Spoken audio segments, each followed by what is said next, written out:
Russia's invasion of Ukraine will have consequences far beyond Eastern Europe, not least on food. Both countries are among the world's largest agricultural producers. Together, they supply nearly 30% of wheat exports, almost 20% of corn exports, and 80% of sunflower oil exports. For this reason, Ukraine is frequently called the breadbasket of Europe. Forbes describes its fertile soil and bountiful harvests. All of that is now in jeopardy for a range of reasons. One of them is Russia's troops, which are advancing in the south of Ukraine. That means key ports on the Black Sea are now closed. Crops cannot be exported from them. Russia's exports, well, they're impacted for a different reason: Western sanctions.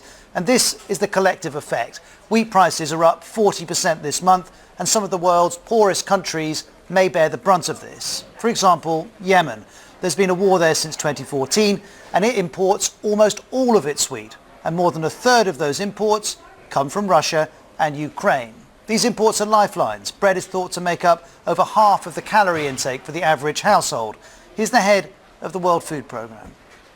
Already the World Food Program, before the Ukrainian crisis, we were buying 50% of our wheat, our commodities, right here in Ukraine. It helps, this breadbasket helps us feed the world. Yemen, Ethiopia, Syria, and I can go on and on.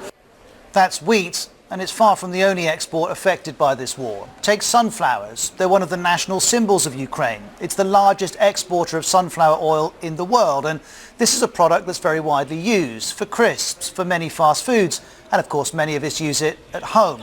Pressure on exports, well, that's already led to scenes like this in Turkey, where shortages sparked panic buying. One other example I could give you is fertilizer. Russia supplies 25% of the key nutrients that are used to make fertilizers. But now the Kremlin wants producers to halt exports. Here's the head of one of the world's biggest fertilizer firms. Half of the world's population gets food as a result of fertilizer. If that's removed from the field, for some crops, they will drop by 50% in the first vital part of the food security for the whole world. All of these examples undermine what we've just heard called food security, or in other words, they undermine that communities or even countries have reliable, stable sources of food. And if food security goes, political instability can follow. The Financial Times reported recently a jump in grain prices in 2009-10 is regarded as one of the triggers of the Arab Spring uprisings in the Middle East. Or much more recently, this week there have been protests in southern Iraq over food prices. The government has directly blamed the conflict in Ukraine. And because of Russian and Ukrainian exports being affected by this war, in turn, some countries are reducing or even banning their own food exports in order to protect their own supplies. Serbia, for example, on Wednesday it blocked exports of wheat, corn, flour and cooking oil. Here's its president. In one day, we had a request for a quarter of our total reserves. In just one day. There is such a demand for cereals. Prices have gone to heaven. Everyone must provide bread for the population. That is why we have taken such measures.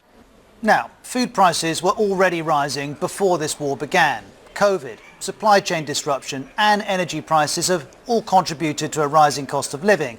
In January, the UN reported that global food prices jumped 28% in 2021 to their highest level in a decade. That was before the invasion. And now that war has come, neither Ukraine or Russia can supply the world as they once did. And further price rises and further supply chain disruption appear inevitable.